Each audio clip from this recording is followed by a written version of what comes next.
I hope you all are learning from my videos. तो आज की क्लास में हम कंटिन्यू करेंगे हमारा बैलिस्टिक। जो हमने लास्ट टाइम बैलिस्टिक की कुछ चीज़ें पढ़ी थी, मैं आपको रिकॉल करवाती हूँ। मेरी जो पहली वीडियो आप उसमें जाके देखोगे तो मिल जाएंगी। हमने बैलिस्टिक के बारे में फोरेंसिक बैलिस्टिक पढ़ी थी, क्या होता है, फायर आर्म क्या होते हैं, और हमारा ये जो एक्ट है आर्म एक्ट, वो हमारा कौन सा है, उसमें कौन कौन से चैप्टर्स हैं उसके बारे में हमने पढ़ा था। फायर आर्म के प्रॉपर जो डेफिनेशन है वो कैसे बन रही है, आपको बिल्कुल रट्टाफिकेशन करने की जरूरत नहीं है, मैंने एक्सप्लेन करके बताया था। बोर क्या होता है, बोर की टर्म पढ़ेंगे, कैलिबर, ट्विस्ट, पिच, ये सारी चीज़ें मैंने उसमें एक्सप्लेन की थी आपको। क्लासिफिकेशन ऑफ फायर आर्म को डिटेल में मैंने आपको बताया था, और उसके साथ इम्प्रोवाइज जो फायर आर्म होते हैं वो कैसे होते हैं, कैसे बनते हैं, और पार्ट ऑफ फायर आर्म, क्या क्या पार्ट्स होते हैं एक फायर आर्म के अंदर, उसके बाद चैम्बर, लीड और एक्शन ब्लॉक, और हमारा जो फायर आर्म होता है वो कैसे वर्क करता है, पूरा एक्शन मैंने शॉर्ट में आपको बता दिया था। नाउ आज की क्लास में हम कंटिन्यू करेंगे।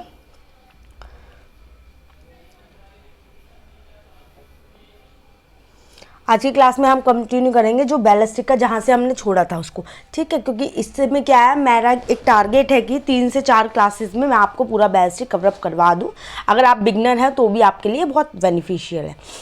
तो आपको शुरू से पढ़ने के लिए आप मेरे को पुरानी वीडियो जाकर देखना, उसके बाद आप ये सेकंड वाली वीडियो देखना, तो आपके लिए बेनिफिशियल रहेगा। तो बैलिस्टिक में आज हम पढ़ेंगे राइफलिंग क्या होती है, ठीक है, राइफलिंग क्या होती है, और राइफल्ड फायर आर्म कौन से होते हैं, हम उसके बारे में पढ़ेंगे। राइफल्ड फायर आर्म, तो इसमें क्या है, राइफलिंग क्या होती है, जो भी जैसे आपको पता है, ठीक है, ये हमारी बोर है एक, और इसके आ रहा है मजल पॉइंट है, तो इसके अंदर जो कटा होता है बैरल, बैरल के अंदर यहाँ पे कटा हुआ होता है।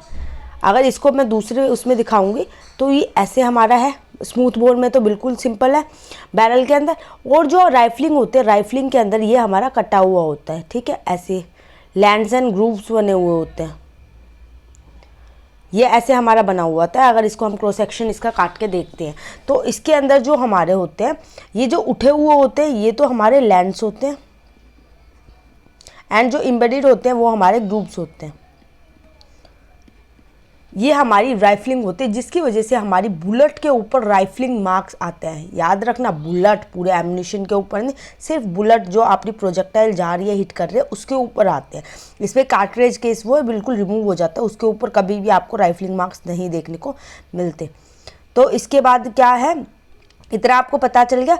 अब और जो इसका जो जैसे ये मैंने फिगर बनाई है आपके लिए, इसके अंदर जो लैंड्स टू लैंड, दो लैंड के डिस्टेंस को अगर हम कैलकुलेट करते हैं तो डिफरेंट अपोजिट, तो इसके जो पूरा डायमीटर होता है ना उसको हम क्या बोलते हैं, कैलिबर, उसको हम कैलिबर बोलते हैं। तो ये हमारी राइफलिंग होती है और ये हमारे कैलिबर होता है, जो दो डिफरेंट अपोजिट लैंड होते हैं ना उसकी लेंथ को हम अपना कैलिबर बोलते हैं, ठीक है। आई होप आपको भी ये चीज़ें समझ आ गई। अब हम इसमें क्या पढ़ेंगे, एडवांटेजेस ऑफ राइफलिंग। अब कोई राइफलिंग यूज़ कर रहा है और स्मूथ बोर कर रहा है, ठीक है, उसकी एडवांटेजेस क्या होती है हमारी राइफलिंग की, राइफलिंग वाले वेपन लेने की फ़ायदे क्या क्या हैं। तो उसमें हमारे एडवांटेजेस में हमारा फर्स्ट आ जाता है कि ये गिव करता है स्पाइनिंग मोशन, ठीक है, ये हमें स्पाइनिंग मोशन देता है, जो हमारा प्रोजेक्टाइल है उसको स्पाइनिंग मोशन दे रहा है, स्पाइन कर रहा है, स्पाइन करने से वो क्या नाम है, बहुत तेज़ी से स्पीड में जाएगा, तो स्पाइनिंग एक्शन देता है बुलेट को, ठीक है, स्पाइनिंग एक्शन और मोशन कुछ भी बोल लो, बुलेट को ये देता है। और दूसरा ये कहता है स्टेबलाइज करता है इसकी फ्लाइट, स्टेबलाइज इसकी फ़्लाइट, जो भी हमारा बुलेट है उसको फ्लाइट को स्टेबलाइज करेगा कि वो जिस डायरेक्शन में चाहिए उसमें स्टेबलाइज रहे, वो इधर उधर ना भटके, ठीक है।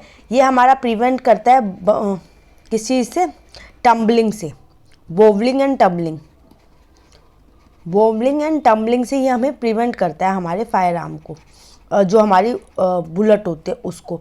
तो वोवलिंग एंड टम्बलिंग क्या होता है, जो मतलब टूट जाती है बीच में कई बार क्या होता है बुलेट जो है टूट सकती है, ब्रेकेज हो सकता है, तो उस चीज़ से ये बचाता है हमें, ठीक है। ये हम जो राइफलिंग होता है ये बहुत पावरफुल पेनिट्रेशन देता है, पावरफुल पेनिट्रेशन देता है बॉडी के अंदर, जो भी लिविंग बॉडी या नॉन लिविंग को हिट कर रहा है वहाँ पे पेनिट्रेशन बहुत अच्छा खासा देता है, बहुत पावरफुल उससे देता है, तो ये मोर पावरफुल होता है। और ये इंक्रीज़ हमारी क्या करता है, एक्यूरेसी, ठीक है। जितना ज़्यादा राइफलिंग होगी ना उतना ही चांस होगा कि वो अपनी रेंज को और एम तक वो अच्छे से पहुंच पाए।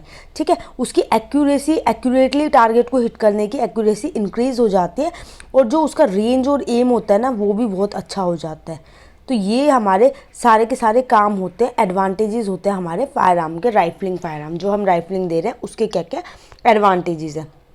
ठीक है, अब इसको आगे समझने के लिए और एक और चीज़, जो हमारा राइफल फायर आर्म होता है ना वो क्या होता है कि इसमें जो होता है ना ये हमारा लॉन्ग बैरल में भी आपको देखने को मिल जाता है, लॉन्ग बैरल और हमारा शॉर्ट बैरल।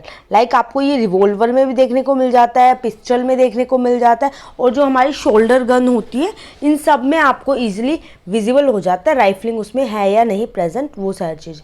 अब हम आते हैं अपने नेक्स्ट टॉपिक, शॉर्ट गन के बारे में। ठीक है, अब ये शॉर्ट गन क्या होती है, हमारी शॉर्ट गन, नाम है ये शॉर्ट गन। शॉर्ट गन जिसके अंदर आपको स्मूथ बोर देखने को मिलता है। लाइक मैंने राइफल आपको बता दिया, स्मूथ बोर जिसमें आपको कोई कटाव नहीं देखने को मिलेगा। नॉर्मल ये हमारा बैरल है तो इसको आप क्रॉस सेक्शन देखोगे तो बिल्कुल गोल मिलेगा, जिसके मैंने आपको पीछे बताए थे ना, लास्ट क्लास में मैंने आपको बताया था, जिसमें चोकिंग वगैरह आपको देखने को मिल सकते हैं एम को इंक्रीज करने के लिए। तो इसके अंदर हमें स्मूथ बोर देखने को मिलता है। ठीक है, आज स्मूथ बोर के रिगार्डिंग अगर हम बात करते हैं तो स्मूथ बोर हमारा शोल्डर गन में भी होता है और नॉर्मल में भी होता है। और स्मूथ बोर की जो हमारी टाइप होती है, ठीक है, इसको स्मूथ बोर और शोल्डर गन दोनों उससे बोल सकते हैं। ठीक है, smooth bore and shoulder gun दोनों में आपको स्मूथ बोर देखने को मिलता है। स्मूथ बोर के हमारे दो टाइप्स आ जाते हैं, सिंगल बैरल, क्या एक सिंगल बैरल लगी होते हैं वो भी हमारे स्मूथ होते हैं, कई बार ये डबल बैरल भी होते हैं। आपने डबल बैरल में देखा होगा, जैसे कि अभी मैं आपको पिक्चर बना के दिखाती हूँ। डबल बैरल में जैसे आपने बैरल वाली गन देखी होगी ना कि ये हमारा बैरल है, एक नीचे लगा हुआ है। ठीक है, दो डबल बैरल लगी हुई होते हैं पूरी गन के ऊपर, तो ये हमारी डबल बैरल होते हैं और एक सिंगल होते हैं जो सिंगल एक लगी होते हैं, ये होता है। अब इसमें भी थोड़े से डिफरेंस देखने को मिलते हैं। ठीक है, डबल बैरल जो होते हैं दो तरह की होती है हमारी, एक तो हमारी साइड बाय साइड होती है, साइड बाय साइड, और एक हमारी होती है जो वन एंड ओवर अदर। ठीक है, एक के ऊपर एक, वन ओवर अदर। ये हमारे दो तरह की डबल बैरल आपको देखने मिलती है। और कई बार एक और चीज़ होती है इसके अंदर आपको याद रखने, क्वेश्चन कई बार पूछ लेते हैं एग्जाम में, जो हमारे स्मूथ डबल बोर होती है इसके अंदर भी टाइप्स होते हैं। कई बार ये दोनों की दोनों जो होती है सेम बोर की होती है। ठीक है, सेम बोर की है कि दोनों के पास सेम बोर है, स्मूथ है मतलब। और कई बार ये होते हैं डिफरेंट होती है। अब डिफरेंट कैसे होती है, डिफरेंट ये ऐसे होती है, लाइक यहाँ पे मैं आपको बताती हूँ, ये अगर डिफरेंट है तो डिफरेंट कैसे कि इसके अंदर क्या होगा कि एक तो स्मूथ होगा, स्मूथ बोर होता है, और एक आपको राइफल्ड देखने को मिल जाता है। और सेम बोर के अंदर आपको क्या देखने को मिलता है, दोनों की दोनों स्मूथ होंगी। ठीक है, बोथ हमारी स्मूथ बोर देखने को मिल जाते हैं। अब स्मूथ एंड राइफल्ड की अगर मैं बात करूँ तो इसमें क्या होता है, ये हमारी कई कंट्रीज़ के मतलब कई कंट्रीज़ के हिसाब से अगर मैं आपको बताऊं तो वन बैरल के अगर अंदर स्मूथ भी है और उसके अंदर राइफल्ड भी है। ठीक है, एक स्मूथ है और एक राइफल्ड है, तो हमारी ये कौन सी हो सकती है। ठीक है, ये हमारी कहाँ पे यूज़ की जाती है, एक तो स्मूथ है एक राइफल्ड है, ये हमारी जर्मनी में यूज़ की जाती है। ठीक है, ये हमारी जर्मनी में यूज़ की जाती है। और जो हमारी दोनों की दोनों स्मूथ है, ठीक है, दोनों की दोनों स्मूथ है पर इनका बोर नंबर चेंज है। लाइक जो ऊपर वाली है और एक नीचे वाली है। ठीक है, ऊपर वाली का आपको 22 बोर देखने को मिल गया, नीचे वाली का आपको 20 बोर देखने को मिल गया, तो बोर डिफरेंट है। ठीक है, बोर डिफरेंट है बट है स्मूथ बोर। तो ये हमारी कहाँ देखने को मिलती है, ये हमारी यूएस के अंदर देखने को मिलते हैं। तो ये आप कंट्रीज़ याद रखना है, जर्मनी के अंदर है जो एक स्मूथ यूज़ होती है, एक राइफल यूज़ होती है। तो ये this is complete about the short gun, जो हमारी शॉर्ट गन होते हैं स्मूथ बोर होती है। ठीक है, अब हम नेक्स्ट क्वेश्चन पढ़ते हैं एम्यूनिशंस के बारे में। ठीक है, एम्यूनिशंस हमारे क्या होते हैं। अब एम्यूनिशन आपको पता ही है, मैंने स्टार्टिंग में जब डेफिनेशन बताई थी उसमें ही मैंने आपको ये क्लियर कर दिया था, जो हम एम्यूनिशन मतलब जो हमने प्रोजेक्टाइल, जो हमने बुलेट ली है, ठीक है, फायर आर्म के अंदर लोड कर रहे हैं और जो फायर हो रही है किसी पर्सन को हिट कर रही है, वो हमारी एम्यूनिशन होती है। और ये पूरा एम्यूनिशन के बारे में हमारा जो आर्म एक्ट है इंडिया का, आर्म एक्ट 1959, इसके अंदर कंप्लीट डिटेल दे रखे है कि कौन एम्यूनिशन को रख सकता है, कौन उसको सेल कर सकता है, कौन सी वाले में कितना क्या लगता है, ये सारा का सारा है। मतलब ये एम्यूनिशन जो होते हैं ना ऑलवेज हमें लाइसेंस मिलते हैं। ठीक है। आपको ये लाइसेंस मिलेंगे, ये मतलब कोई भी जो नॉर्मल पर्सन होता है, स्टील बेकर वगैरह, कोई भी इसको एम्यूनिशंस नहीं बनाता। वो गन इम्प्रोवाइज वेपन बना सकते हैं पर वो बुलेट्स नहीं बनाते। तो हमेशा आपको एम्यूनिशंस होते हैं वो लाइसेंस मिलते हैं, ठीक है। ये पूरा पूरा आर्म एक्ट मैंने आपको पीछे बता दिया था अपने लास्ट वीडियो। अब हम इसमें बात करेंगे पार्ट्स, एम्यूनिशन के जो पार्ट्स होते हैं, पार्ट ऑफ एम्यूनिशंस, क्या क्या इसके पार्ट है, ठीक है। अब पार्ट्स की जब बात आती है तो एम्यूनिशन आपको पता है पूरा का पूरा होता है। जैसे कि हमारी बुलेट है, ऊपर की तरफ तो इसके अंदर बुलेट लगी हुई है, ठीक है। यहाँ पे नीचे इसके कार्ट्रिज केस होती है, ये हमारा कार्ट्रिज, और ऊपर जो वाला पार्ट होता है ये हमारा बुलेट होता है। तो इसमें हम ना इसको पूरा कंप्लीट डिटेल डिस्क्रिप्शन पढ़ेंगे कि इसमें क्या क्या पार्ट होते हैं, क्या क्या चीज़ें होती है। तो पहले हम आ जाते हैं अपने कार्ट्रिज केस पे। कार्ट्रिज केस क्या होती है? कार्ट्रिज केस हमारी एक सेल होती है, जैसे मैंने बता दिया आपको पिक्चर से लास्ट वाली उसमें स्लाइड में, कि एक सेल होती है जिसके अंदर क्या होता है, ये इसको हम बोलते हैं हाउसिंग, ठीक है। हाउसिंग फॉर प्राइमर, हम जो प्राइमर इसके अंदर डलता है, ठीक है। अब मैं प्राइमर और प्रोपेलेंट आपको डिटेल में बताऊंगी, पहले आप देख लो। प्राइमर हमारा जो होता है ना वो हेल्प करता है बर्निंग के लिए, ठीक है। अगर उसके अंदर बर्निंग होगी जब तो गैसेस रिलीज होंगी, गैसेस के बाद ही तो बुलेट वहाँ से बाहर निकल के भागेगा। तो ये हाउसिंग होता है प्राइमर्स का, हमारा प्रोपेलेंट का, ठीक है, और हमारा प्रोजेक्टाइल। इन सारी चीज़ का हाउस होता है, कार्ट्रिज केस के अंदर ही उनको फिट किया जाता है, ओके। और ये हमारी किस चीज़ से कई बार बनी होती है, इसको कवरिंग वगैरह ब्रास से जो बनी होती है, ब्रास सेल से बनी होती है। ब्रास सेल हो गया या हमारा पेपर, किसी से भी ये बना हुआ होता है हमारा कार्ट्रिज केस। अब जो कार्ट्रिज केसेस की भी टाइप्स होती है फर्दर, ठीक है। ये टाइप्स कितनी होती है इसकी बहुत सारी होते हैं, लाइक रिम ब्लास्ट हो गया, रिम्ड हो गया, इसकी बोटल नेक हो गया, टैपर्ड हो गया, स्ट्रेट, सेमी स्ट्रेट, रिमलेस। तो ये सारे के सारे कौन कौन से टाइप्स है मैं आपको वो बता देती हूँ। फर्स्ट हमारी होगी स्ट्रेट, ठीक है। ये हमारा बिल्कुल सीधा होता है कार्ट्रिज केस, लाइक ऐसे है, बिल्कुल ऐसे सीधा है ये कार्ट्रिज, ऊपर हमारी बुलेट लगी हुई है। इसके बाद हमारी बोटल नेक होती है, जैसे आपने बोटल देखी है ना पहले के टाइम में आती थी, जिसकी नोब ऐसे करके होती थी कुछ, तो ये बोटल नेक वाला हो गया। बोटल नेक की तरह भी ये हमारा होता है। एक हमारी होता है टैपर्ड। टैपर्ड जो होती है हल्की सी टेढ़ी होती है, ठीक है। टैपर्ड मतलब हल्की सी टेढ़ी मेढ़ी सी होती है, टैपर्ड टाइप की। इसके बाद हमारी आती है रिम्ड में, एक तो पूरी रिम्ड होती है हमारा, ठीक है। जो हमारा कार्ट्रिज केस है उसके नीचे पूरे पे एक रिम लगी हुई है, ठीक है, वो होती है। एक हमारी होती है रिमलेस, ठीक है, जिसमें क्या कोई रिम नहीं लगी होती, ये हमारी नॉर्मल कार्ट्रिज केस है। और एक होती है सेमी रिम, ठीक है, जो मतलब रिम इसके ना पूरे सर्कुलर में, लाइक इसका क्रॉस सेक्शन देखेंगे ना रिम्ड, मतलब यहाँ पे पूरे में रिम लगी हुई होती है, ठीक है। और रिमलेस में कुछ भी होता है, सेमी में ये हाफ लगी हुई होती है। तो ये हमारे इसकी टाइप्स होते हैं रिम्स के, ओके। आई होप आपको ये सारी चीज़ें क्लियर हो गई होंगी। अब इसके बाद जैसे मैंने ये आपको बताया हाउसिंग होता है प्राइमर का, प्रोपेलेंट का और प्रोजेक्टाइल का। अब हम पढ़ेंगे प्राइमर, प्रोपेलेंट और प्रोजेक्टाइल, पर उससे पहले मैं सोच रही हूँ कि आपको एक बार कार्ट्रिज केस का पूरा एक डायग्रामेटिकल वे में आपको कंप्लीट बता दूँ कैसे इसके अंदर चीज़ें रखी हुई होती है।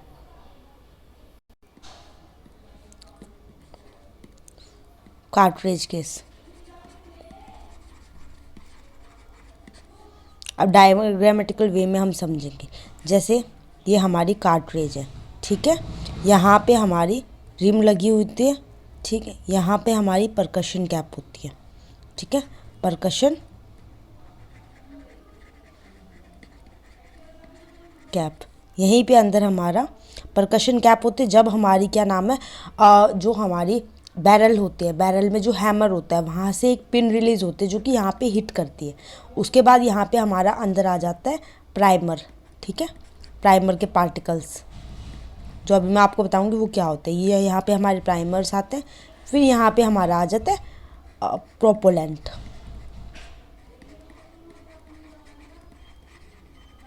और जो हमारे यहाँ पे लगा हुआ होता है एक फ्लिंट लॉक,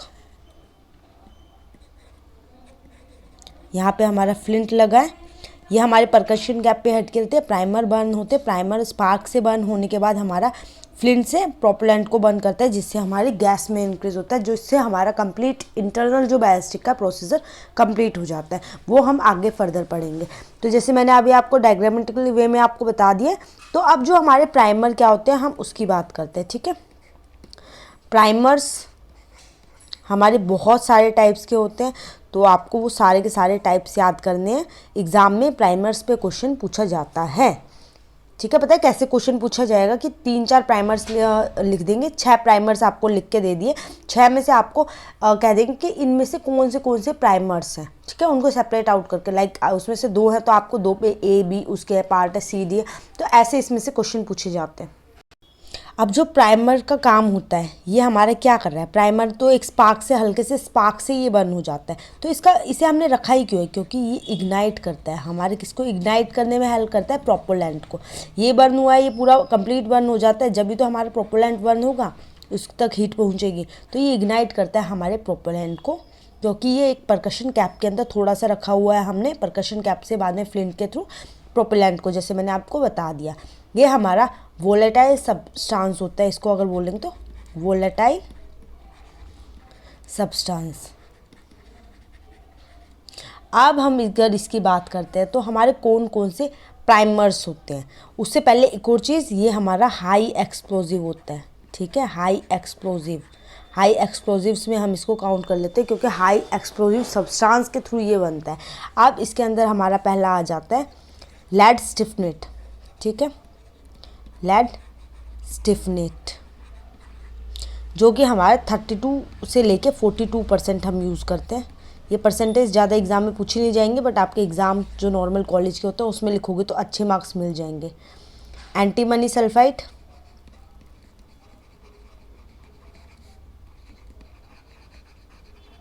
ठीक है, एंटीमनी सल्फाइड जो हमारे 13 से लेके 17% तक होता है। इसके तीसरा हमारा इसके अंदर होता है बेरियम नाइट्रेट,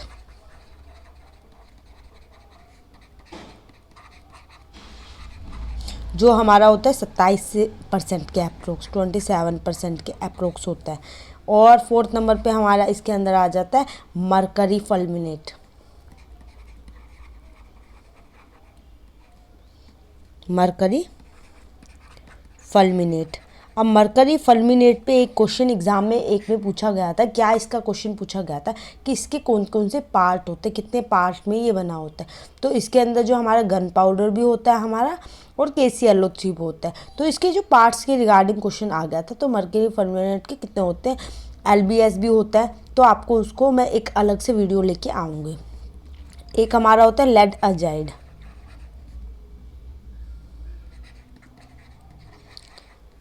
होते तो अभी बहुत सारे हैं, बट आपके लिए अभी के लिए इतना काफ़ी है। इतने हमारे जो होते हैं प्राइमर्स हम यूज़ करते हैं, इसके अंदर फिलअप होते हैं, जो हमें आगे प्रोपेलेंट को बर्न करने में, इग्नाइट करने में हेल्पफुल होते हैं। अब नेक्स्ट हम पढ़ेंगे प्रोपेलेंट के बारे में। ठीक है, प्रोपेलेंट के अंदर क्या क्या होता है और कितने सारे टाइप्स के हमारे प्रोपेलेंट्स होते हैं।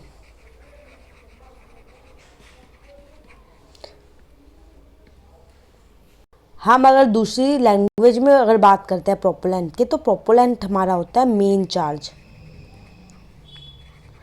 ये हमारा एक मेन चार्ज होता है, जिसकी वजह से हमारा बुलेट जो होता है हर्ल्ड आउट होती है अपने कार्ट्रिज केस से, अपनी हाउसिंग से। तो ये हमारा मेन चार्ज होता है, जिसके बर्निंग से गैसेस रिलीज़ होते हैं। गैसेस रिलीज़ होने के बाद वहाँ पे प्रेशर बिल्डअप होता है, और जो प्रेशर होता है वो टन्स में बिल्डअप होता है। तो वो प्रेशर वो नहीं झेल पाते, जिसकी वजह से बुलेट हर्ल्ड आउट हो जाती है। ओके, अब आपने इसका नॉर्मल पढ़ लिया। अब जो पहले आपको जो इसके अंदर प्रोपेलेंट्स के अंदर जो पाउडर होते हैं, ठीक है, वो पाउडर हमारे कैसे कैसे हो सकते हैं, तो हम पहले उसको पढ़ लेते हैं। ठीक है, इसके अंदर जो हमारे पाउडर्स होते हैं वो हमारे उनकी एक फॉर्म लिखी जाती है। ठीक है, FG लिख देते हैं कई बार, डबल FG, ठीक है, क्वेश्चन आए हुए हैं इस पर, ट्रिपल FG और 4FG। अब ये F क्या डिनोट कर रहा है, F जो बता रहा है हमें फाइननेस ऑफ पाउडर। ठीक है, फाइननेस ऑफ पाउडर। अब जितने ज़्यादा F है ना, वो डिटरमाइन कर रहे हैं कि हमारा पाउडर है वो कितना फाइन है। अब एक F है तो ये हमारा लार्ज बोर राइफल के लिए होगा। ठीक है, इसके अंदर लार्ज उसमें होंगे, लार्ज साइज़ के हमारे बोर के राइफल्स होंगे। और अगर ये जो सबसे ज़्यादा एफ हमें क्या बता रहा है, सबसे ज़्यादा एफ हमें बता रहा है कि उसके अंदर जो होंगे ना शॉर्ट जो होते हैं, शॉर्ट फाइन पाउडर होंगे छोटे छोटे, ठीक है, जो शॉर्ट पिस्टल वगैरह में हमारे यूज़ कर लेते हैं। अब 3 एफ क्या बता रहे हैं, ये थोड़े से इससे बड़े होंगे, ठीक है। स्मॉल बोर के लिए जो हम यूज़ कर लेते हैं, स्मॉल बोर के लिए जो यूज़ करते हैं हम प्रोपेलेंट को, वो वाले इसके अंदर आते हैं। और ट्रिपल एफ वाले जो हम शॉर्ट पिस्टल्स होते हैं उसके अंदर यूज़ कर लेते हैं। ये इतने फाइन होते हैं, शॉर्ट होते हैं, इससे बड़े ये होते हैं। उसके बाद डबल एफ की बात आती है तो मीडियम एंड स्मॉल होते हैं, ये मीडियम एंड स्मॉल। इसके बाद हम बात करते हैं एफ जी की, ये हमारे लार्ज होते हैं, क्योंकि इसमें सिंगल है तो लार्ज बोर राइफल के लिए हमारे ये यूज़ होता है। तो ये हमारी फाइननेस बता रही है, ठीक है, गन पाउडर में कितनी फाइननेस होती है। ये एक स्टैंडर्ड फॉर्म सेट करती है। एफ क्या कर रहा है हमारा, स्टैंडर्ड फॉर्म, कौन से वाले में कौन से वाला पाउडर यूज़ करेंगे, ठीक है, स्टैंडर्ड्स इसका सेट होता है, स्टैंडर्ड फॉर्म इसकी सेट होती है। और अब इसमें एक और चीज़ होती है सी वर्ड, आपने इसमें सुना होगा, क्वेश्चंस में आता है, जो कि हमें बताता है grade of cannon and large capacity explosive के लिए अगर यूज़ करते हैं। ये तो हमारे उसके लिए यूज़ हो गई है, जो हमारी प्रोपेलेंट एज आ हम जो गन वगैरह में यूज़ कर रहे हैं। सी जो यूज़ होते हैं, जो लार्ज कैपेसिटी के एक्सप्लोजिव्स होते हैं ना, उसमें हम इसको लेते हैं। लार्ज कैपेसिटी के जो एक्सप्लोजिव्स होते हैं हम उसमें इसको यूज़ करते हैं, ठीक है। आई होप आपको ये सारी चीज़ें क्लियर हो गई होंगी। अब हम इसमें बात करेंगे जो प्रोपेलेंट के हमारे टाइप्स कौन कौन से, कितने तरह के हमारे प्रोपेलेंट्स आ जाते हैं। पहला हमारा आता है ब्लैक पाउडर। अब ब्लैक पाउडर को हम एक और नाम से जान लेते हैं, गन पाउडर। इसको गन पाउडर भी बोल देते हैं, या हम इसको ब्लैक पाउडर भी बोल देते हैं, किसी भी लैंग्वेज में हम इसको बोल देते हैं। तो ये सबसे पहले आपको ये पता होना चाहिए कि जो हमारा गन पाउडर है ना, ये ओल्डेस्ट है, सबसे पुराना है। ओल्डेस्ट प्रोपेलेंट है, जो बहुत पहले से हमारा यूज़ होता आ रहा है गन्स वगैरह में। जो कि किसने इन्वेंट किया था ये भी पता होना चाहिए। ये इन्वेंट किया था हमारे जो चाइनीज़ थे, ठीक है, चाइनीज़ ने हमारे इसका इन्वेंट किया था, जो कि हमारा कब किया था, 10th सेंचुरी के टाइम पे, जब से हमारा ये गन पाउडर यूज़ हुआ जा रहा है, जिसको ब्लैक पाउडर भी बोलते हैं। अब इसके कंपोनेंट क्या होते हैं, वो कंपोनेंट आपको एग्ज़ाम के पॉइंट ऑफ व्यू से पता होने चाहिए। तो इसमें जो कंपोनेंट्स होते हैं वो हमारे कंपोनेंट्स हैं KNO3, जिसको हम एक और नाम से बोल देते हैं पोटेशियम नाइट्रेट, ठीक है। पोटेशियम नाइट्रेट हमारा है, इसके अंदर चारकोल होता है और इसके अंदर हमारा सल्फ़र होता है। अब एग्ज़ाम में यहाँ से क्वेश्चन कैसे आ जाता है, एग्ज़ाम में हमारा क्वेश्चन पूछा जा सकता है कि ये कितने परसेंटेज में है। आपको प्रोपेलेंट दे देंगे और कहेंगे इसके एक रेशियो लिख के दे देंगे, उस रेशियो को बताना आपको कितना परसेंट होता है। तो इसलिए जो पोटेशियम नाइट्रेट होता है सॉल्ट की फॉर्म में, ये हमारा 75% होता है। उसके बाद हमारा चारकोल होता है 15% और जो हमारे सल्फ़र है वो 10% है। ये आपको एग्ज़ाम में इस सीक्वेंस में क्वेश्चन पूछे जा सकते हैं, ओके। और ऐसे क्वेश्चन पूछे गए हैं, तो आपको ये पता होना चाहिए। अब हमारा सेकंड वाला कौन सा है, सेकंड है हमारा स्मोकलेस, ठीक है। स्मोकलेस पाउडर कौन से होते हैं।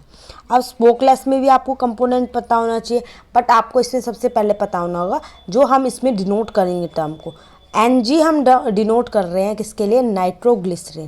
क्वेश्चन में भी सिर्फ NG लिख के आ सकता है, तो आपको पता होना चाहिए नाइट्रोग्लिसरीन। और NC को हम डिनोट करेंगे नाइट्रो सेलुलोज।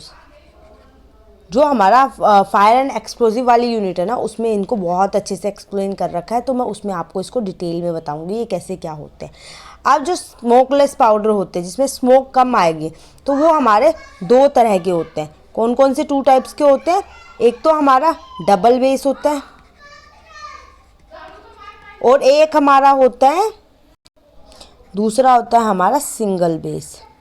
अब डबल बेस है तो क्या, इनमें दोनों होंगे NG प्लस NC, दोनों के दोनों इक्वल उसमें होंगे। पर अगर सिंगल बेस की बात होती है तो नाइट्रोसेलुलोज एक लोता इसके अंदर हमारा होता है। अब स्मोकलेस में एक और टर्म हमें देखने को मिलेगी जब आप इस यूनिट को कवर करोगे, तो इसमें एक टर्म है कोर्डाइट। अब ये कोर डाइट क्या होती है? कोर डाइट हम का मतलब है जो लाइक नॉर्मल आपको लैंग्वेज में बताती हूँ, जो हमारी मैस्टिक होती है ना, उसमें एक जो तिल्लियाँ होती है बिल्कुल एक इक्वली उसमें फिटेड होते हैं, कंप्लीट फिटेड होते हैं। वैसे ही हमारी कोर डाइट्स में जो होते हैं प्रोपोलेंट्स जो होते हैं हमारे प्रोपोलेंट, वो ऐसे ही स्टिक होते हैं जैसे मैस्टिक स्टिक होती है, तो वो उसके केस में बिल्कुल स्टिक हो जाते हैं, बिल्कुल परफेक्टली फिक्स आ जाता है। तो जो हमारे प्रोपोलेंट होते हैं इसमें क्या क्या होता है हमारा, एक तो एनजी होता है हमारा, एनसी, दोनों के दोनों हैं आपको पता है। तीसरा हमारे इसके अंदर मिनरल्स भी देखने को मिलते हैं, मिनरल्स। अब इसकी क्या क्या परसेंटेज है हमारी, ये हमारे कितनी कितनी परसेंटेज कंपोनेंट कितनी परसेंटेज के फॉर्म में है, ये आपको एग्ज़ाम में ये चीज़ पूछी जाएगी। एनजी जो होता है हमारा इसमें 58 है, एनसी हमारा 37 है, और जो मिनरल्स हैं वो हमारा 5 है। तो ये 100 में से पूरा डिवाइडेड हो गया, तो इसको एक तरह से ट्रिपल एट भी बोल देते हैं, ठीक है। इसको चाहे आप नॉर्मल भी बोल लो, कोर्डाइट भी बोल लो, या इसको आप ट्रिपल फॉर्म भी बोल लो, तो ये किसी भी उससे आपको मिल जाता है, एग्ज़ाम में आ जाता है। ओके, अब हम बात करते हैं एक और इसमें टर्म है हमारी इसी के अंदर, स्मोकलेस पाउडर के अंदर आपको पता होनी चाहिए,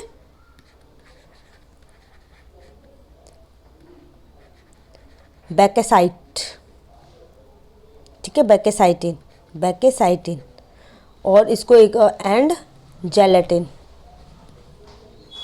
अब इसके ये किसके लिए यूज होता है, बैकेसाइटिन और जेलेटिन हमारा जो ब्लास्टिंग, बहुत बड़े एक्सप्लोजिव कर रहे हैं, एक्सप्लोजन करना है आपको, ब्लास्ट करना है, ठीक है, एंड ब्लास्टिंग के लिए जो यूज़ होता है ये हमारा जब यूज़ होता है। तो इसके अंदर क्या होता है, एक तो हम इसको बैकेस्टिन और गैलेटिन को एक और नाम से जानते हैं, बैलिस्टिक, ठीक है, बैलेस्टिन, बैलेस्टिन के नाम से भी हम इसको जानते हैं। तो एक्सप्लोजिव के अंदर इसके अंदर भी हमारे एनजी और एनसी दोनों होते हैं। तो इसकी क्या क्या परसेंटेज होती है, एनजी अगर हमारा 1% है तो डबल होगा हमारा एनसी, एनसी हमारा इसका डबल होता है 2। तो ये इसकी वो होती है, आपको इतना पता होना चाहिए। ये हमारा कंप्लीट हो गया स्मोकलेस पाउडर। अब हम नेक्स्ट पढ़ेंगे इसका तीसरा एक और पार्ट होता है सेमी स्मोकलेस पाउडर। अब सेमी स्मोकलेस पाउडर क्या होता है, जिसके अंदर थोड़ी बहुत स्मोक आपको मिलेगी और ज़्यादा स्मोक नहीं होगी, तो सेमी स्मोकलेस पाउडर। अब इसमें आपको इसके भी कंपोनेंट आपको पता होने चाहिए। तो इसके कौन कौन से कंपोनेंट होते हैं, इसके पहले हम कंपोनेंट की बात कर लेते हैं। इसके अंदर हमारा जो पोटेशियम था KNO3, पोटेशियम नाइट्रेट, चारकोल, और हमारा तीसरा कौन सा था, सल्फर। ये तीन उसके अंदर कंपोनेंट थे जो हमारा ब्लैक पाउडर था। तो इसके अंदर हमारा नाइट्रो सेलुलोज होता है, एनसी भी इसमें ऐड होता है। एनसी को हम एक तरह से गन कॉटन भी बोलते हैं, और नाइट्रो सेलुलोज हम किसी भी नाम से इसको डिनोट कर सकते हैं। तो इसकी हमारी कितनी परसेंटेज होती है, वो परसेंटेज आपको याद करनी है। जैसे उसमें 75% थी KNO3, यहाँ पे इसमें से 15% निकल जाते हैं जो कि 60%, क्योंकि एक चीज़ और ऐड होगी तो इसमें भी इक्वली हमें डिवाइड करना होता है। चारकोल जो था वहाँ पे भी 15% था, तो यहाँ पे भी 15% है। अब सल्फ़र वहाँ पे 10% था, तो यहाँ पे इसका सल्फ़र हो गया 5%। और अब कितना बच गया, हम टोटल 20% जो होता है अलग से बच गया, तो एनसी हमारा 20 होता है। तो ये इसके जो है ना कंपोनेंट की परसेंटेज है, जो कि एग्ज़ाम में अभी तक तो ये वाला नहीं पूछा गया, क्या पता आने वाले टाइम में पूछ ले। और जो सेमी स्मोकलेस पाउडर होता है, जैसे मैंने बताया, ये हमारा मिक्सचर होता है ब्लैक पाउडर का, ठीक है, ब्लैक पाउडर है पूरा, इसको ऐसे भी डिफाइन कर सकते हो, ये तीनों के तीनों ब्लैक पाउडर है। और इसके अंदर हमारा जो नाइट्रोसेलुलोज है, गन कॉटन भी ऐड होता है, गन कॉटन और जो हमारा ब्लैक पाउडर है उसके मिक्सचर को हम क्या बोलते हैं, सेमी स्मोकलेस पाउडर, ठीक है। आई होप आपको ये सारी चीज़ क्लियर हो गई होंगी। तो ये हमारे जो कार्ट्रिज केस के अंदर क्या क्या होता है, ठीक है। कार्ट्रिज केस के अंदर जैसे मैंने आपको शुरुआत में बताया था कि जो हमारा कार्ट्रिज केस है वो नॉर्मल एक हाउसिंग है। किसकी हाउसिंग है, हमारी जितने भी चीज़ें हैं, प्रोपेलेंट है, प्राइमर है, परकशन कैप है, और यहाँ पे हमारी जो बुलेट लगी है, तो सबको ये अपने अंदर समा के रखता है। अब बुलेट की जब बात आती है तो बुलेट के अंदर भी एक वैडिंग सिस्टम होता है। वो वैडिंग सिस्टम क्या है, आइए हम अब वो जानते हैं, ठीक है। वैडिंग क्या होती है, वैड हमारा क्या होता है वो हम पढ़ते हैं। आपने सारी चीज़ें पढ़ ली। अब वैडिंग में क्या होता है, वैड हमारा होता है जो कि बात करता है किसके रिगार्डिंग, जो कार्ट्रिज केस है उसके अंदर जो कार्ट्रिज केस में चीज़ें सेट है उनको एक तरह से प्रॉपर वे में उसके अंदर कीप करता है, प्रॉपर वे में सारी चीज़ों को रखता है। अब प्रॉपर वे में क्यों रख रहा है, क्या रीज़न है, उसको प्रॉपर वे में सील करने का मतलब है कि जो उसके अंदर बैरल के अंदर जो हमारी बैरल होती है उसके अंदर से कोई भी जो गैसेस वगैरह है वो निकल ना पाए, ठीक है, गैस आउट ना हो पाए। तो सारी की सारी चीज़ें उसके अंदर अच्छे से फिट रहे, इसलिए हमारी वैड यूज़ होती है। अब वैड के भी टाइप्स होते हैं, वैड के लिए मैं आपको पूरी एक वीडियो दूंगी, अभी मैं आपको नॉर्मल बता दूँ। वैड जो होता है हमारा एक ओवर पाउडर होता है, एक हमारा होता है अंडरशॉट, तीसरा हमारा होता है ओवरशॉट, चौथा हमारा इसके अंदर आता है एयर कुशन बेड। अब ये हमारा कैसे डिवाइडेड है ये हम पढ़ लेते हैं। जो हमारा ओवर पाउडर होता है, तो जो हमारी बुलेट है, ठीक है, इसके अंदर हमारा जो वैड लगा होता है वो ऊपर की तरफ लगा हुआ होता है। ओवर पाउडर जो हमारा पाउडर भरा हुआ है ना, उस पाउडर के ऊपर हमारा लगा होता है। अंडरशॉट जो हमारा नीचे की तरफ लगा होता है, ठीक है, यहाँ पे जो ऐसे ऐसे लगा होगा वो अंडरशॉट होता है। ओवरशॉट, ठीक है, एक तो ओवर पाउडर हो गया, एक ओवरशॉट। ओवरशॉट मतलब जो ऊपर की तरफ तो नहीं भरा हुआ पर ऊपर की तरफ साइड में ऐसे भरा हुआ है। एक हमारा एयर कुशन बैग होता है जो कि हमारा एयर को ना घुसने दे तो साइड साइड में लगा हुआ होता है, ये हमारा एयर कुशन। ये हमारे 4 तरह की इसकी टाइप्स है वैड्स की। अब हमने कार्ट्रिज केस पढ़ लिया, उसके प्राइमर्स पढ़ लिए सारे के सारे, उसके हमने प्रोपोलेंट्स पढ़ लिए, प्रोपोलेंट्स के टाइप्स पढ़ लिए, उसके बाद हमने वैडिंग सिस्टम भी पढ़ लिया। अब इन सब के बाद मेन क्या आ जाता है हमारा प्रोजेक्टाइल। अब हम इसको प्रोजेक्टाइल पढ़ेंगे, प्रोजेक्टाइल का क्या सिस्टम होता है और कैसे इसके अंदर चीज़ें कंपोनेंट है और क्या क्या चीज़ों का ये मिक्सचर से बना हुआ होता है। अब पाउडर प्रोजेक्टाइल की जब हम बात करते हैं, ये तो कंपाउंड है कार्ट्रिज केस में, उसके अंदर फिट है, ठीक है। जैसे इसमें कंपोनेंट होते हैं हमारे कार्ट्रिज केस जो मैंने बताया, कार्ट्रिज केस यहाँ लगा हुआ है, ऊपर ये आपकी बुलेट लगी हुई है। अब इसके अंदर जो प्रोपोलेंट प्राइमर जितनी भी चीज़ें हैं इनका जब एक्शन हो जाता है तो उसके बाद गैस रिलीज होते हैं जिसकी वजह से हर्ड आउट हो जाता है हमारा प्रोजेक्टाइल। तो जितना जो कार्ट्रिज के इसके अंदर सामान है वो बहुत इंपॉर्टेंट है किसी प्रोजेक्टाइल को हर्ड आउट करने के लिए। अब जो प्रोजेक्टाइल के ना टाइम के साथ इवोल्यूशन हो रहे हैं, ठीक है, इवोल्यूशन हमें देखने को मिल रहे हैं। जैसे हमारे ह्यूमंस में होते हैं, कल्चर में होते हैं, वैसे ही हमने इसमें चेंजेस लेके आए हैं, ठीक है, प्रोजेक्टाइल में। तो जो हमारा प्रोजेक्टाइल का साइज़ है बहुत वो कन्वीनियंट है। और एरो हेड इसका होता है, एरो हेड होता है। हेड तो बहुत तरह के होते हैं पर बेसिकली जो कॉमन बोलते हैं एरो हेड होता है। स्पेरिकल भी आपको देखने को मिल जाता है, स्पेरिकल के साथ कोनिकल भी होता है, हाफ कोनिकल भी देखने को मिलता है आपको। कोविड शेप मतलब शेल के कोलाइट शेल के उसमें भी आपको देखने को मिल जाता है। तो इसकी शेप ना अलग अलग होती है।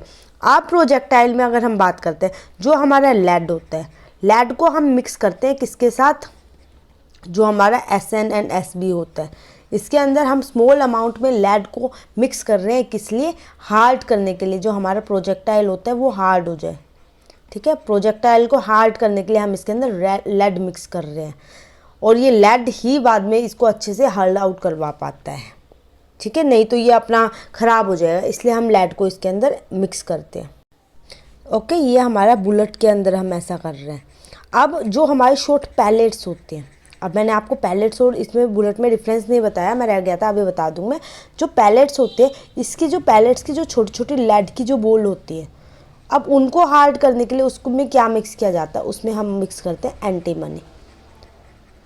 ये दोनों का जब मिक्सचर होता है तो हमारा हार्ड हो जाते हैं जो पैलेट्स होते हैं। तो अभी सारी चीज़ छोड़ते हैं, हम सबसे पहले पढ़ते हैं पैलेट्स और बुलेट में क्या डिफरेंट है, ठीक है। Pallets and bullet. पैलेट्स जो होती है हमारी, जो छोटी छोटी बोल्स होती है, इतनी छोटी छोटी बोल्स होंगी 10 12 13 14 कितनी। और जो बुलेट होती है हमारी एक ही ये पूरी शेप की एक ही इसके अंदर होती है। तो पैलेट जो होते हैं, जो छर्रे हम देसी भाषा में बोल देते हैं, वो छर्रे, हमारे पैलेट्स को छर्रे बोला जाता है। तो ये हमें ना बहुत गंदी तरह से कोज करती है किसी पर्सन को, क्योंकि बुलेट तो आपको पता है अगर टारगेट को हिट किया है तो वो एक ही जगह पे एक होल बनाएगा, एग्जिट और एंट्री होल बना सकता है। पर जो पैलेट होता है, अगर ये कोई बॉडी है तो इसमें क्या है, यहाँ भी कुछ सेंटीमीटर के मतलब जो डिस्टेंस होगा ना इनका इक्वल होता है, और उस डिस्टेंस पे छोटे छोटे छल्ले किसी के अंदर बॉडी के अंदर फिट हो जाते हैं। तो निकालने में वो ना बहुत दिक्कत होती है और उससे डैमेजेस भी बहुत सारे किसी बॉडी में देखने को मिलते हैं। तो पैलेट्स बहुत खतरनाक होते हैं, पर बुलेट तो एक ही होते हैं, तो ईजिली इसे हम निकाल भी सकते हैं, पर पैलेट्स कई बार फंसी की फंसी भी रह जाती हैं। तो पैलेट्स भी हमारी बहुत हेल्प करते हैं कि डिस्टेंस मेज़र करने के लिए, कि किसी पर्सन को जब हिट किया है, किसी को गोली लगी है, तो हम इससे की मदद से क्या करते हैं कि कितनी दूरी पे ये पैलेट्स हैं, जितनी दूरी पे ये पैलेट्स होंगे उससे हम अंदाज़ा लगा सकते हैं कि कितनी दूर से हमारा जो है जिसने फायर किया होगा वो कितनी दूर होगा। तो इसकी जो डिस्टेंस होता है ना, हम उस डिस्टेंस कैलकुलेट करके और कितने पैलेट पर्सन को लगे हैं, और जो हमें अंदाज़ा है पैलेट्स देख के कि कौन सा फायर आर्म होगा, तो उससे भी हम इसका जो डिस्टेंस लगा बता सकते हैं। डिस्टेंस, हम इसकी डायरेक्शन, किस डायरेक्शन से क्या एंगल होगा, क्या स्ट्रेट से चलाया या ऊपर करके या नीचे की तरफ डाउन करके गन को चलाया, तो ये सारी चीज़ें हम इसमें ईजिली बताते हैं। तो इसके हमारे बेनिफिट्स भी बहुत हैं। तो ये सारी हमारी बात होती है। आज की क्लास में हमने क्या क्या चीज़ें पढ़ी हैं वो मैं आपको एक बार रिकॉल करवाती हूँ। हमने आज कवर अप किया है अपना बैलिस्टिक में राइफलिंग क्या होती है, ठीक है, कंप्लीट हमने राइफलिंग को पढ़ लिया है। राइफलिंग के बाद हमने क्या कवर अप किया है इस वीडियो में, एक सेकेंड, राइफलिंग कर ली। राइफलिंग के बाद एडवांटेजेस ऑफ राइफलिंग, कितनी एडवांटेजेस है इसकी, और उसके बाद हमने शॉटगन को भी कवर अप कर लिया। शॉटगन के अंदर क्या क्या होते हैं, स्मूथ, दोनों के दोनों स्मूथ और सिंगल डबल सारी। उसके बाद हमने एम्यूनिशन पढ़े, एम्यूनिशंस में क्या क्या पार्ट होते हैं। अब एम्यूनिशन तो हमारा कंप्लीट वो हो गया ना, प्रोजेक्टाइल जो होती है वही। अब इसमें हमारी कार्ट्रिज केस को हमने अच्छे से पढ़ा, इसका डायग्रामेटिकली इसको समझा। उसके बाद हमने इसके प्राइमर्स पढ़े, प्राइमर्स कितने तरह के होते हैं। देन हमने प्रोपेलेंट पढ़े, प्रोपेलेंट के बाद हमने इसके टाइप्स पढ़े, प्रोपेलेंट में क्या क्या टाइप्स है। टाइप्स के बाद हमने वैड पढ़ा, जो वैड होता है वो कैसे डिस्ट्रीब्यूट होता है पूरी बुलेट के अंदर, कार्ट्रिज केस के अंदर, एम्यूनिशन के अंदर। उसके बाद हमने प्रोजेक्टाइल पढ़ा, प्रोजेक्टाइल पढ़ते पढ़ते हमें याद आया पैलेट्स एंड बुलेट, हमने वो भी कवर अप कर लिया। ठीक है, अब हम जो नेक्स्ट क्लास है, नेक्स्ट क्लास में क्या कवर अप करेंगे, इससे आगे जो कंटिन्यू हम इस यूनिट को कर रहे हैं। और अगर आप इसके सिलेबस निकाल के देखोगे ना, तो उस सिलेबस में भी आपको ये सीक्वेंस बहुत अच्छे से इजीली विजिबल हो जाएगी, क्योंकि मैंने बड़े सीक्वेंस में आपको पढ़ा रही हूँ। जो हमारा सिलेबस है ना, उस सिलेबस के हिसाब से हम चल रहे हैं सीक्वेंस वे में, तो आपको बड़ी कन्फ्यूज़न नहीं होगी, कोई दिक्कत नहीं आएगी। तो हम नेक्स्ट क्लास में टाइप्स पढ़ेंगे बुलेट्स के, कि बुलेट कितनी तरह के होते हैं, उनके टाइप्स, और इसमें इसके एक्सपेंडिंग टाइप्स जो बुलेट के होते हैं बहुत अलग अलग होते हैं, कोई से भी आपके एग्जाम में पूछ लेते हैं। उसके बाद हम वर्ड शॉट और जो हमारे बक शॉट होते हैं उसके बारे में पढ़ेंगे, उसके रिगार्डिंग में क्वेश्चन पूछे गए हैं। देन हमारे इसके अंदर लुब्रिकेंट कौन से यूज़ होते हैं, लुब्रिकेंट के बाद हम इसकी रिकॉइलिंग वेलोसिटी हो गई, वेलोसिटी के साथ आप है ना पूरा सिलेबस देखना है। रिकॉक्ट क्या होता है, मजल वेलोसिटी क्या होती है, और जो हमारे इसका मैथमेटिकल और स्टैटिस्टिकल पार्ट है ना उसको समझेंगे, स्टैटिस्टिकल। तो वो सारी चीज़ें हम नेक्स्ट क्लास में कवर अप करेंगे। देन हम उसके बाद स्टार्ट कर देंगे जितनी वेलोसिटी इसमें लग रही है, एस्केप हो गई, ठीक है, एस्पेक्ट हो गई, जितनी सारी स्ट्राइकिंग वेलोसिटी है और स्ट्राइकिंग एंगल है, हम ये सारी चीज़ें नेक्स्ट क्लास में कवर अप करेंगे। देन हम स्टार्ट कर देंगे इंटरनल, एक्सटर्नल, टर्मिनल, जो हम 3 क्लासेज में कवर अप कर देंगे। ठीक है, 3 क्लासेज में हमारी वो हो जाएगी एक्सटर्नल, इंटरनल, तीनों की तीनों टर्मिनल, और एक में हमारा GSR को हम पढ़ लेंगे एक क्लास। और एक क्लास में जो कल मैं मैथमेटिकल के पार्ट लेके आऊँगी, जिसमें मैथमेटिकली कैसे हम इसको कैलकुलेट करते हैं सारी चीज़ों के, तो हमें 3 4 5 क्लास और लगेगी बैलिस्टिक को ख़त्म करने में। टोटल हमारे 7 क्लासेस में हमारा बैलिस्टिक कंप्लीट हो जाएगा। और आपको JRF के लिए अगर आप बिल्कुल अच्छे से प्रिपेयर कर रहे हो, तो इसके साथ साथ आपको कोई बुक को भी फॉलो करना पड़ेगा। बुक इज़ इम्पोर्टेंट, तो बुक को फॉलो करना, ठीक है, किसी बुक को करना, और उसके बाद आप क्वेश्चंस कर लेना। ये आपकी यूनिट कंप्लीट हो गई, कवर अप हो गई। चलो, आई होप आपको ये वीडियो अच्छी लगी होगी। अगर आपको ये वीडियो अच्छी लगे, then like my video and share this video with your friends and subscribe my channel अगर आप पहली बार हो तो मेरे चैनल पे। Thank you so much, bye bye.